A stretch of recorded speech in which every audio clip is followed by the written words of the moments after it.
Assalamualaikum warahmatullahi wabarakatuh. Perkenalkan, nama saya Bayfar Lintang Mahendra, NIM D1A0288, kelas Hukum Acara MK B1.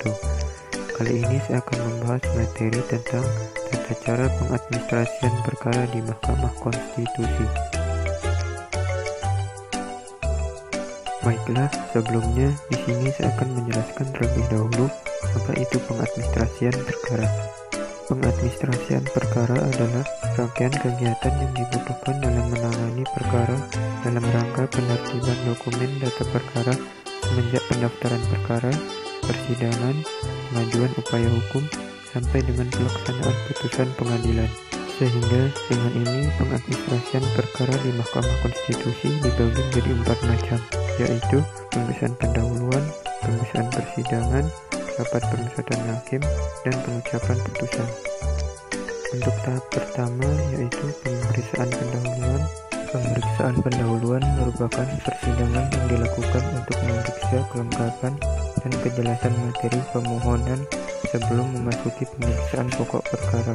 Pemeriksaan pendahuluan biasanya dilakukan oleh majelis hakim panel, namun dalam perkara-perkara tertentu yang dipandang penting dan harus segera diputus, pemeriksaan pendahuluan dapat juga langsung dilakukan oleh majelis hakim pleno.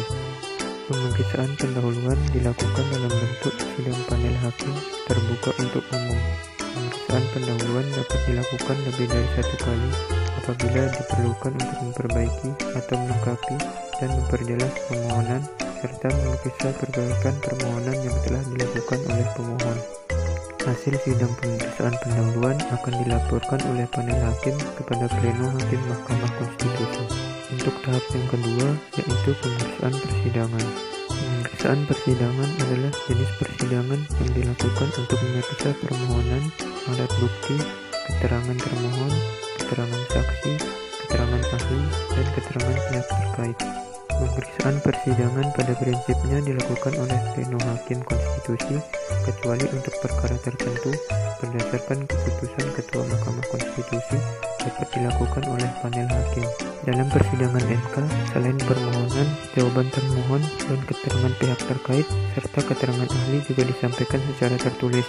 Oleh karena itu, dalam forum persidangan, penyampaian secara lisan dilakukan tidak dengan membaca dokumen tertulis yang telah disampaikan kepada MK, melainkan hanya menyampaikan hal-hal pokok yang dipandang penting.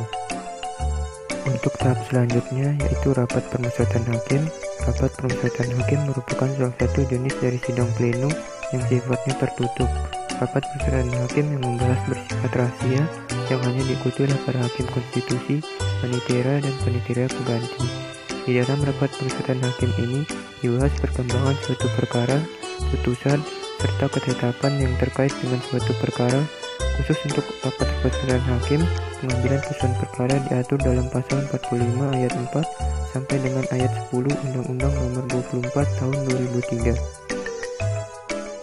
Untuk tahap yang terakhir atau tahap yang keempat yaitu pengucapan putusan.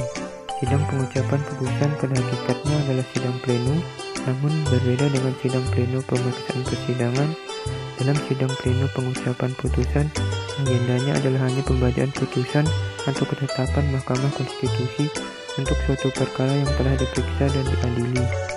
Putusan biasanya dibacakan secara bergantian oleh Majelis Hakim Konstitusi, diawali oleh ketua sidang, dilanjutkan oleh hakim konstitusi yang lain, dan pada bagian kesimpulan, amar putusan dan penutup dibacakan oleh ketua sidang lagi.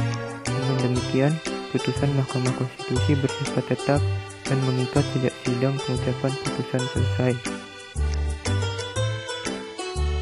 Mungkin hanya ini yang dapat saya sampaikan, kurang lebihnya mohon maaf. Sekian dan terima kasih, sampai jumpa. Wassalamualaikum warahmatullahi wabarakatuh.